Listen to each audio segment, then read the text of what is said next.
Hi everybody, welcome back to our channel. I am back with a new video. In today's video, I'll be showing you the ways to edit category in QuickBooks. In order to edit category in QuickBooks, you could follow these simple steps.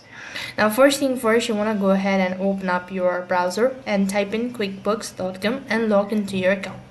Once you're logged into your account, that will take you to the home page, which is going to look something like this. Now, while you're on this page, what next you want to do is go ahead and then tap on the accounting for the bottom left hand side corner of your screen. When you press on it, you could see different options. So from here, you want to go to charts of accounts.